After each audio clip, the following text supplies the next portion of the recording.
At this point, I wouldn't be surprised to see Donald Trump advocating for the impeachment of Pam Bondi, because not only has she screwed up this entire Epstein cover-up, but she just screwed Donald Trump.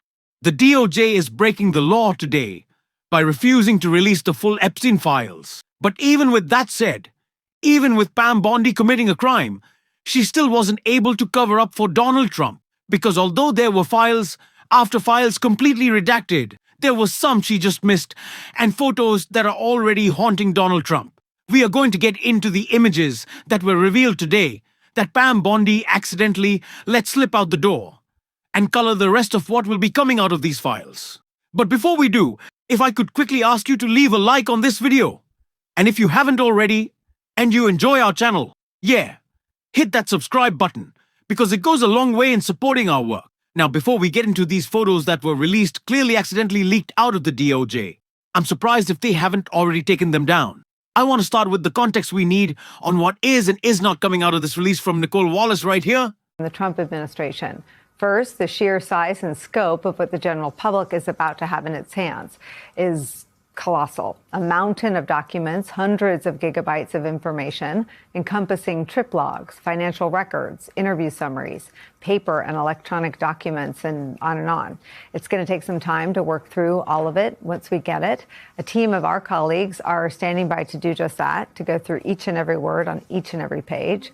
The second thing to know about this afternoon's expected data dump is that, yes, we'll focus, of course, on what is actually in the release and what we're learning, but we'll also be on the lookout for what is not included.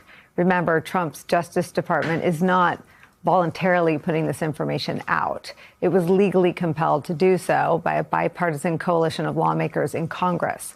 The deadline this day, a tick before midnight. And yet this morning, the Trump administration made a rather startling admission. Here's Deputy Attorney General Todd Blanche. I expect that we're going to release several 100,000 documents today, and those documents will come in all different forms, photographs and other materials associated with all of the investigations into Mr. Epstein. And so I expect that we're going to release more documents over the next couple of weeks. So today, several 100,000, and then over the next couple of weeks, I expect several 100,000 more. Next couple of weeks, what? If you heard that and said, that's not what the law said, then you and that bipartisan coalition in Congress probably have something in common. Following those comments this morning, Democrats on the House Oversight Committee released a statement suggesting the Trump administration is in violation of the law for failing to produce everything before tonight's deadline. Quote, for months, Attorney General Pam Bondi has denied survivors the transparency and accountability they have demanded and deserve, and has defied the Oversight Committee's subpoena. The Department of Justice is now making clear it intends to defy Congress itself, even as it gives star treatment to Epstein's convicted co-conspirator, Ghislaine Maxwell. Courts around the country have repeatedly intervened when this administration has broken the law. We are now examining all legal options in the face of this violation of federal law. Finally, though, the third and most important thing to keep in mind ahead of time, what we're expected to learn today is real life and the stuff of real life nightmares, trauma for hundreds of innocent women, some of whom were girls at the time, people who never, ever, ever asked for anything more than the truth to come out. It is very obvious that Pam Bondi understands that she will not be able to evade accountability here. She's gonna do whatever possible, and certainly has, as every file that I've seen is just black page after black page, fully redacted image after fully redacted image. Carolyn Lewis is posting a lot about Bill Clinton, but she doesn't seem to care about any other president involved in the Epstein files. That this release was so targeted, it was so obvious. But it's also so obvious how stupid the people in Donald Trump's administration are that they let it get to this point, that they have allowed the narrative to consume them. When usually, Donald Trump, and I don't like to give him credit on anything, but is often able to set the narrative, set what we talk about, set the conversation, set the terms. He couldn't with this. We've done it. We've taken the power out of their hands. And Pam Bondi in an effort to rectify this all for her boss, has only screwed him because in a dump full of nothing, the accidental mentions of Donald Trump are that much more damaging. When you go and search his name on the DOJ website with the Epstein files, nothing comes up. But when you look closely at the photos, you begin to see that he does. And that's why he's panicked tonight. And that's why Pam Bondi's panicked and in big fucking trouble. Midas Touch posted looks like at least some photos of Donald Trump slipped through the cracks and the DOJ's attempts to hide them in this partial, heavily redacted release. You can see Donald Trump, Jeffrey Epstein's home with photos and photos and photos. Right there is Trump surrounded by half-naked women.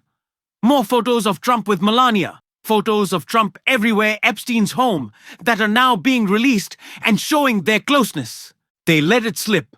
There is no way that Pam Bondi meant for that photo to get out. But Donald Trump is in the Epstein file. It is impossible to dispute that at this point. Every time he's called it a hoax or fake, or I'm not in it, or what are you talking about? Or who's Epstein? I bumped into him once at a dinner. Donald Trump and a photo that doesn't even appear to have Epstein in it. It's just a photo of Donald Trump with women at these parties. So what does that tell you? That Jeffrey Epstein was keeping photos of him and Donald Trump that he wasn't included in? He was keeping photos. Epstein was of just Trump at his parties, at his house, engaged in this cabal of criminality. And so, if that photo leaked, what is to come? That is the question that we ask. That is the question that we want to know. Really, where my head goes is more so than just the photos or the footage. Of course, the footage of Epstein's prison cell that night is where my head goes thinking about Trump's cover-up in the first term. Because if they went this far, how far did they go? Then that's what I want to know. But that requires continued pressure to be put on these people. It's what we are seeing from Adam Schiff tonight, calling out the criminality of Pam Bondi, talking about the next steps. And you're going to want to hear what the senator had to say. I want to understand what you're looking for. Obviously, you sort of planted the flag on that audit, raising the question. We know they've been through all of the files at least once looking for Donald Trump's name. That was reported by multiple news organizations. Susie Wiles confirms in a series of 11 on-the-record interviews that Trump is in the files. But I wonder if you have evidence that things were tampered with or just concerns that they could be that led to that call for the audit. Well, when I issued that letter, it was concerns that they wouldn't be forthcoming in what they were going to provide to the American people. And those fears have become all too realized today with this completely unlawful withholding of information from the Justice Department. It is a violation of the law. And I think, frankly, the remedies now have to be stronger than what I earlier proposed. I think we ought to bring Pam Bondi before the Senate Judiciary Committee, demand answers as to why the department has violated the law. It's not just that they had 30 days to go through this to do the production. They've had the whole year to do it. They promised to release the files. They haven't done it. They could have been completely ready for this moment, and they're not. Or they're just simply willfully withholding the materials. I think the Judiciary Committee should do its real oversight and bring her in and demand answers. I also think we need an Inspector General's investigation of what they've done and to ride shotgun on this to make sure that they're producing everything they're required to. We should consider other remedies, including litigation if necessary, but there needs to be accountability here. What did you think they would do? I mean, are you at all surprised that they've been less than forthcoming? I'm not surprised that they have withheld, but I am surprised that it is to this scale. What I imagine would happen is they would make a production today, and then we would have to fight to find out what was redacted and what wasn't. The statute requires them to make a report to Congress within 15 days about anything that withheld and what they produced.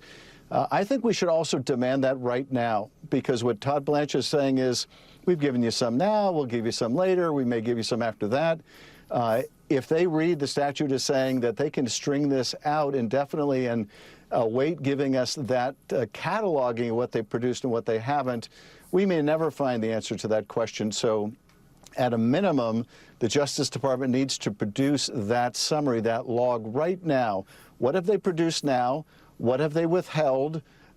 And why have they withheld it? And those answers need to be provided ASAP. If you put back sort of your investigator prosecutor hat on, Pam Bondi went on Fox News and told the hosts of a program there that the list is sitting on her desk. She does an about face before releasing any list. Kash Patel went on Joe Rogan and talked about 300 gigabytes of data, videotapes and pictures and whatnot. He testified before Congress that there's nothing, that basically Epstein didn't traffic any women to anyone. And we know from the survivors that that is a lie. What do you think they are all butting up? What do you think they see that turns Bondi and Patel into liars on the specific issue of the Epstein file, something they've talked about for years? Well, the only one they really serve is Donald Trump. So they must see something in those files that they don't want to share with the American people. Now, it may not be evidence of criminality on Trump's behalf, but it may be evidence that that embarrasses the president, reflects poorly on the president.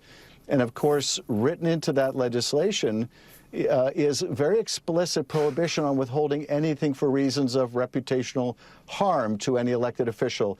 So that is not a legal basis for them to withhold information. But I wouldn't be surprised if, as a practical matter, they have promised the president they won't release anything that makes him look bad, even if it comes at the cost of the victims getting the full information. And that's just not going to cut it. If we're going to do serious oversight, frankly, unlike what we've done so far, you know, Bondi needs to come in and actually answer questions, not just use her time to try to insult or attack members of the committee. We have to keep pushing, moving forward, calling into question everything that we see out of this administration and calling them out every single day. I am going to on this show. And if you want to support that, as always, you can hit that subscribe button, leave a like on this video. If you stuck around to the end, drop a blue heart in the comments. Keep on fighting, y'all. Don't let them silence you. And until next time, I'll see you soon.